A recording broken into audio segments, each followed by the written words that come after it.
संगीत नाटक पण खूप आवडतं. राहुल तुमचा तर फेवरेटच आहे देशपांडे. अगदीच लहान असल्यापासून मी त्याला पाहतोय आणि सुरुवात त्याची गातात ही मुलं. राशिद खान काय गातो बापरे. मी आता कलकत्त्याला गेलो होतो त्याच्याकडे. राशिद चल ये. हां नाना भैया लगेच पेटी घेऊन. म्हणजे मी माझं ते शूटिंगच्या वेळी माझं पायाचं तस हे लिगामेंट तुटलं होतं, टेंडन ॲक्लिस. तर मी घरी बसलो होतो तर राहुल बसला होता. राहुलची बहीण होती पेटी घेऊन आणि ते गात होते आणि खाली बेल वाजली. वर आलं कोणतरी. क्या भाईजान ये क्या हो ऐसे बैठे हो. मैंने कहा क्या करे भाई. बिछाण्यावर बसले. बोलो क्या सुनाव. म्हटलं पाय बरा होईल असं काहीच ऐकवा. गुलाम अली आले होते. क्या बात. तिथे बिछाण्यावर बसून पेटी घेऊन 45 मिनटं गात होते. मग नंतर राहुलची बहीण अतिशय सुंदर गाते, फार सुंदर गाते. तर ते सलोना सा सजन है और मैं हूँ ते गाणं जे होतं ते गुलाम अलीने म्युझिक केलेलं आहे. तुम्ही म्हटलं त्यांना ही ते खूप सुंदर गाते. ती घाबरली होती की नाही मला नको, मी नाही. म्हणले नाही बेटे गाव बाबा. आणि हे पेटीवर साथ देत होते तिला आणि ती गात होती. काय लागतं आयुष्यात, किती आपण श्रीमंत आहोत. कधी आवडतं गाणं कुठलं तरी गुणगुणत असतं सतत? नाही मी सतत गुणगुणत असतो. फक्त त्यावेळी कोणी आजूबाजूला नाही याची खात्री करून घेतो. आता कोणीच नाही असं समज. नाही असं समजायचं कसं लेका. कॅमेरा लेन्स तडकेल. नाही हेच ते आता म्हणजे ह्याच्या खामोशीमधलं म्हणजे धर्मेंद्र होते ते आणि वैदाजी. वो शाम कुछ काय वो शाम कुछ अजीब थी ये शाम भी अजीब है. वो कल भी पास पास थी आज भी करीब है. वो आज भी करीब है. अप्रतिम म्हटलं. हो शाम काय सुंदर. कधीतरी म्हणेन मी. म्हणजे नव्या वर्षाला रात्री ज्यावेळी दिवे जातात म्हणजे अंधारात कोणाला कळणार नाही कोण गातं म्हणत तर मारतील. प्रत्येक गोष्टीला मेहनत आहे रे. म्हणजे मला तुला आता तू ज्यावेळी इंटरव्ह्यूज घेतोस मला नेहमी असं वाटतं की तू इथेच थांबायचं नाही. तू ह्याच्यानंतर खूप काहीतरी मोठं व्हायला हवंस. होशील निश्चितपणे. खूप वाच, खूप माणसं वाच. कुठल्या माणसांना काय विचारायचं, कुठल्या माणसांचा काय. आपल्याला माणसं वाचता येत नाहीत. आपण प्रयत्न करत नाही फार. माणसाशी थुंकी लावून पान पलटता येत नाही. माणसानं पलटता येत नाही. त्यांना आयुष्य जातं. ना दिल्लीत आता आम आदमीचं आलंय सरकार की त्यांना युवक पण खूप असा राजकारणाकडं आकर्षित झाला आहे. म्हणजे ओढला जातो म्हणण्यापेक्षा आकर्षित झाला आहे. सोशल वेबसाईट असतील काय काय असेल. राजधानीतली सुरुवात आहे. महाराष्ट्रात पण असं काही वाटतंय की नवीन आम आदमीचं होईल. आता दिल्लीत काय हे असं होईल याची काय आपल्याला कल्पनाही नव्हती. म्हणजे उगाच त्या केजरीवालची तर टिंगल करत होते लोक. सिब्बल साहेब अगदी की तुम्ही नुसतं बोलताय काय, तुम्हाला काही करायचं असेल बदल तर तुम्ही हे करा, निवडणुकीला उभे राहा, निवडून या आणि या इथं असं म्हणत होते. आता आले निवडून. आता गंमत अशी आहे तुमची इच्छा, तुम्हाला मनापासून काहीतरी खूप काहीतरी करायचं हे एक, आणि ते करत असताना त्या सगळ्या गोष्टीची माहिती असणे. पण सरतेशेवटी कोण अगदी आकाशातून पडलं आहे. हळूहळू होईल, सवय होईल. उद्दिष्ट निदान ध्येय तरी छान आहे, होईल चांगलं. पण इथलं राजकारण खूप असं काय म्हणता येईल आपल्या इथलं ना की ते काय उत्तमच आहे ना, फारच सुंदर आहे, अप्रतिम आहे. पण मला पृथ्वीराज चव्हाण हे गृहस्थ आवडतात. मला वाटतं स्वच्छ त्याला, म्हणजे काही मला कोणाकडनं काही नको आहे. पण मी तसं बोलताना पूर्वी मी अजितबद्दल पण बोललो होतो की अजितही मला आवडतो, राजही आवडतो.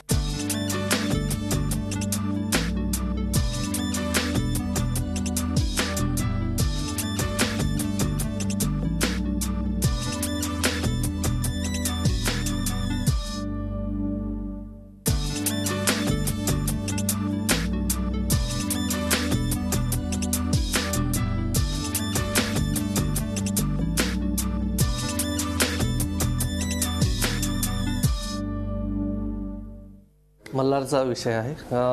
एक नाना पाटेकरांचा मुलगा आहे. त्याने अभिनय करतोय की डिरेक्शन करतोय की बॅक स्टेजला आणखीन काही काम करतोय. तो NY ला होता, न्यूयॉर्क इन्स्टिट्यूटला, लंडनला. कितपत काय शिकलाय त्याचं त्याला माहीत. आणि त्यांनी काय करायचं आहे त्यांनी ठरवायचं. एक आईबाप म्हणून आम्ही त्याच्या पाठीमागे जे उभं राहायचं ते राहायचं. कारण कोणालाही असं धक्का मारून तू नट हो. आपण बघितलं कित्येक नटांची मुलं माठ आहेत अगदी, आणि ते आमच्या माथी मारतात ते, आणि आपल्याला ते बघावं लागतं. मग 1 सिनेमा, 2 सिनेमे, 3 सिनेमे, 10 सिनेमे, 25 सिनेमानंतर एखादा 26वा चालतो. मग म्हणतात लंबीरच का घोडा आहे म्हणतात. मग 26 सिनेमानंतर पुन्हा 25 पडतात. पण काय आईबाप असतात, त्यामुळे आपल्याला सहन करावं लागतं ती मंडळी. म्हणजे मी नाही कधी जाऊन बघत, तुम्हीच बघता, तुम्हीच चालवता त्यांचे सिनेमे. त्यामुळे अरे तो बघितलास का सिनेमा, इतका घाण आहे, फालतू, बघितलास ना जाऊन. पण तुझ्यामुळे एक तिकीट त्यांची 200 रुपयाची 300 रुपयाची खपली. मग ते 100 कोटीच्या ह्याच्यामध्ये गेले. पण अब तक 56 पाहणारे सुद्धा, प्रकाश आमटे पाहणारे सुद्धा असतील. त्यामुळे जसा जसा स्तर आहे तुमचा तसा तसा तुम्हाला ते आवडणार. म्हणजे त्या दिवशी मी त्या याच्यामध्ये गेलो होतो पुण्याला, एका डेअरीमध्ये. तिथे गाय किती खाते, गाय कशामुळे दूध देते, तर त्यांनी मला समजावून सांगताना, नागवडे म्हणून आहेत त्यांनी, की हे एवढं प्रोटीन आम्ही तिला देतो, त्याच्या बदल्यात ती इतकं दूध देते.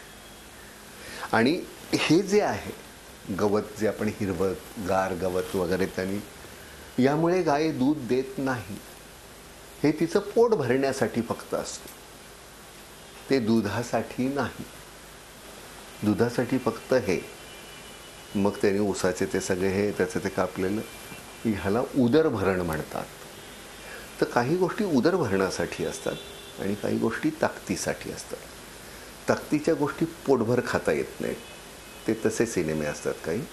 आणि उदरभरणासाठी असतात ते खूप खात तसे सिनेमे असतात काही. आपल्याला माहिती नाही. आता मला माहिती नाही माझा उदरभरणाचा सिनेमा असतो की पौष्टिक असतो, तर तुमचं तुम्ही ठरवा. आता सिक्वेल खूप येतात, सिक्वेल प्रत्येक सिनेमाचे. शोलेचा आता 3D मध्ये येतो. वेलकम बॅक, वेलकमचा पण येतो. मस्त झालाय. म्हणजे आता जेवढं केलंय शूटिंग ना, तेवढं अगदी छान, मजा आली, फार सुंदर. अनिल, मी आणि परेश, आम्ही हे पहिल्या सिनेमातले कॉमन आहोत. आणि परेशची बायको सुप्रिया कर्णिक, आणि नवीन नसरुद्दीन शाह, डिम्पल कापडिया, जॉन, श्रुती हसन, आणि एक नवीन मुलगी आहे. पण मल्लिकाच्या ऐवजी आता दुसरी एक कोणतरी आमची प्रेयसी. पण छान झालं आहे खरंच, मला बरं वाटलं. जॉन सुंदर काम करतो आहे. म्हणजे जॉन खूप बदललं आहे. एक यशामुळे जो एक येतो ना आत्मविश्वास, तो छान त्याच्यामध्ये आलेला आहे. खूप छान. म्हणजे अख्खा सीनच्या सीन अख्खा तो करू शकतो. एक म्हणजे 4 पानाचा सीन त्यांनी 1 शॉट दिलेला आहे. आणि मग त्याच्यानंतर क्लोजअप चाललेले असताना त्याचे क्लोजअप सगळ्यात शेवटी घेतात अनिस. कारण तो क्लोजअप देत आमचा बरोबर माझा क्लोजअप चाललेला असताना पुन्हा त्याला अख्खा सीन बोलावा लागतो. अनिलचा चाललेला असतात सगळं, किंवा नसीचा असेल किंवा, त्यामुळे त्याचं इतकं सहज होऊन जातं. त्यामुळे त्याचा क्लोजअप असतो त्यावेळी तो असा पटकन सहज, कुठेही अडकळलं नाही, काही नाही. कारण त्याचं अगदी पाठच झालेलं असतं. खूप मेहनती आहे. आणि तो तसाच आहे. आम्ही टॅक्सी नंबर 9-11 सुद्धा कदाचित करू. अच्छा, हां, तोही छान, तो पण मस्त. मस्त मजा येईल. ते कॅरेक्टर सुद्धा छान आहेत दोन्ही. नानांचं नाटक वगैरे किंवा मराठी सिनेमा, प्रकाश आमटेंचा तर येतोच आहे. तो हिंदी आणि मराठी दोन्हीत पण आहे. अब तक 56 सुद्धा येतोय, तोही झाला कम्प्लीट.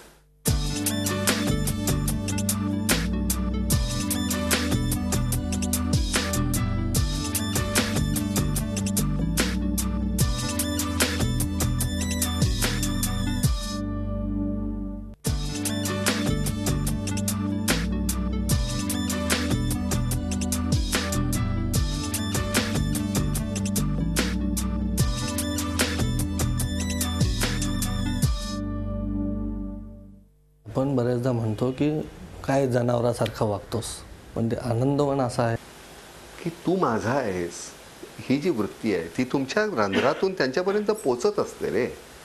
आता आमची सगळी रंध्रच बुजलीची यायला कुठं नाहीच आहे, घाम येतच नाही, एअर कंडिशनमध्ये बसतोय बघ सगळे. तो घोळ झालेला आहे.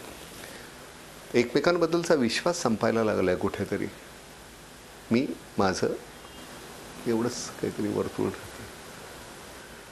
म्हणून हा केजरीवालचं हे जे झालेलं आहे ना, आपण काँग्रेस हा फार सगळ्यात जुना पक्ष, काँग्रेसची परंपरा फार मोठी आहे, पण त्या काँग्रेसला असा हादरा बसणं कुठेतरी लोकांच्या मनामध्ये एक आता नाही, बाद झालं रे बाबा. बरं, त्यांना तुम्ही कमी लेखू शकत नाही रे सामान्य माणसं, पण त्याच्यावरच तर आपलं सगळं आहे आणि मी त्यातला आहे. मला सगळ्यात पक्षाकडनं तुम्ही इथून उभं राहाल का तिथून उभं राहाल का मला जमत नाही, कारण आपल्याला गोष्ट पटली नाही की आपण पटकन शिवी देतो.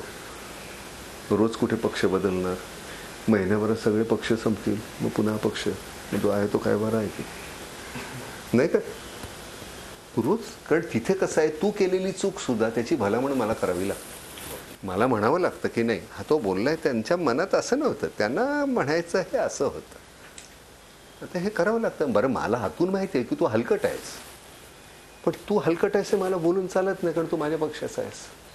तर ते मत स्वातंत्र्य किंवा तुम्हाला नसल्यामुळे तुम्ही असे मग, आणि मग नंतर तुमच्या नकळत तुम्ही वंसाय कधी झालात, खुरटलात कधी, तुमच्या लक्षात येत नाही. त्रयस्थपणे तुम्हाला लांब. बरं, हे ते जे करतायत ते फार सोपं आहे, अशातला भाग नाही. मग ते कुठलेही, म्हणजे मी कोणालाही नावं ठेवताना आपल्याला सोपं जाईल, पण किमान एक गोष्ट की भ्रष्टपणा करायचा नाही, एवढी केली ना खूप आहे. चुका होतात, चुका मान्य, पण तुम्ही सतत चरत राहिलात. अहो नाही हो, तिथे गुरांसाठी चराय, तुम्ही का चरताय, त्यामुळे गोंधळ होतो. तुम्ही बाळासाहेबांशी खूप हे आहे. त्यांच्याही म्हणजे संपर्क खूप कलाकार लोक त्यांच्या म्हणजे मनस्वी यायचे जायचे, पण आता एक संघटना खूप निघत आहेत, चित्रपट सेना, हे सेना ते सेना. तुम्हाला कुठल्या संघटनेत जायला आवडेल? मी कुठल्याही संघटनेचा नाही आहे. कोणी चांगलं केलं की छान, चांगलं केलं म्हणायचं, कोणी वाईट केलं तर म्हणायचं हे वाईट आहे. संघटना नाही, जमतच नाही. का कोण जाणे. कुठेतरी मुळामध्ये तुम्ही एखादा गोष्ट स्थापन करत असताना तुमच्या मनामधली उद्दिष्ट आणि त्याच्यानंतर तुम्ही एकदा तिथे थोडे फार स्थिर झाल्यानंतर तुमच्या नकळत तुमचं कसं भांडगुळ झालेलं आहे खरं तर तुमच्या लक्षात येत असतं, पण तुम्हीच तिथे अगदी जाणीवपूर्वक दुर्लक्ष करता. साहित्य संमेलन आहे, नाट्य संमेलनाचे काकडे काका अध्यक्ष आहेत. होय, तर काकडे काका काय मी तुला सांगितलं ना, त्या माणसाने अगदी मुलांसारखं आम्हाला सांभाळलं. बरं, कुठलीही गोष्ट अपेक्षा नाही, कुठलीही अपेक्षा. आता काकांना हे पारितोषिक वगैरे हे फक्त हे पाहायला आमचे तात्या अरविंद देशपांडे पाहिजे होते. अगदी जाता जाता म्हणजे मलाच आवडते असं नाही आहे, सगळ्याच प्रेक्षकांना आवडते. तुम्ही ते नेहमी एक त्या सिनेमातली डायलॉग म्हणता, कविता, माधुरी दीक्षितचा आणि तुमचा तर कधीतरी आता तुम्ही ते सारखं तुमच्यासाठी कशाला. आता मी एक दिवस माधुरीसाठीच म्हणेन ना. आता माधुरी आता बघेलच चॅनलवर, तर तिच्यासाठी, आमच्यासाठी नको. त्याच्यापेक्षा ते म्हणजे त्याच्यात ते फार सुंदर अमोलच्या सिनेमामध्ये एक होतं. अमोलनी फार एक अतिशय माझ्या चेहऱ्याच्या विरुद्ध असा मला तो रोल दिला होता, थोडासा रुमानी हो जाए. त्याच्यामध्ये चल लेकर अपनी नाव चले, चंदन चांदनी के गांव चले, इंद्रधनुष की बहती धारा, उसके पार तीसरा किनारा, इस सफ़र में और कोई नहीं, ये सफ़र है बस मेरा तुम्हारा, अब किस दस्तक का है इंतज़ार, जब तुम्हें पुकारता हो प्यार और सामने हो सपनों का संसार, चल चल पूर्वा चल, लेकर सपनों की नाव चले, चंदन चांदनी के गांव चले. काय सुंदर कविता. आणि काय हे कमलेश पांडेनी लिहिले होते डायलॉग, म्हणजे ओरिजिनल मराठी चित्रा पालेकरने लिहिलं. काय सुंदर, फार सुंदर. लेकिन सबसे पहले इस हसीन नाजनीन की खिदमत में अपने अकीदत का नाचिस तोहफा पेश करने की इजाज़त चाहूँगा, जिसके चेहरे पर इस सरजमीन के चमन का हर फूल और इस आसमान की कहकशा का हर सितारा बेपनाह रश कर रहा है. जिसकी रंगत देखकर चांदनी जल जल कर काली हो जाए और जिसकी मुस्कुराहट को अपनी तौहीन समझकर सुबह शाम के आंचल में अपनी शर्मिंदगी छिपाने पर मजबूर हो जाए। कौन है आप? क्या नाम है आपका? दृष्टद्युम्न पद्मनाभ प्रजापति नीलकंठ धूमकेतु बारिश कर नाम है, मुश्किलें हल करना काम है। काय सुंदर लिहिलं आहे तसे असे मस्त आहे ना? खूपच छान आहे आणि तुमच्या आवाजात ते आणखीन खूप छान आहे. आणि छान सगळ्यांनी नवीन वर्ष अतिशय सुखाचं समाधानाचं जाण्यासाठी आपल्याला मेहनत घ्यावी लागणार आहे. नुसत्या सदिच्छानी काही होणार नाही. त्यामुळे आपण त्याच्यासाठी काय करतोय, मग ते आपल्या भोवतालचं जे चाललेलं आहे, मग राजकीय सामाजिक सगळ्या ठिकाणी माझं योगदान काय आहे याच्यावर आपलं पुढचं वर्ष अवलंबून आहे. त्यामुळे आपण काय करतोय ते फार महत्त्वाचं. आपण काहीतरी छान केलं तर सुखाचंच जाईल.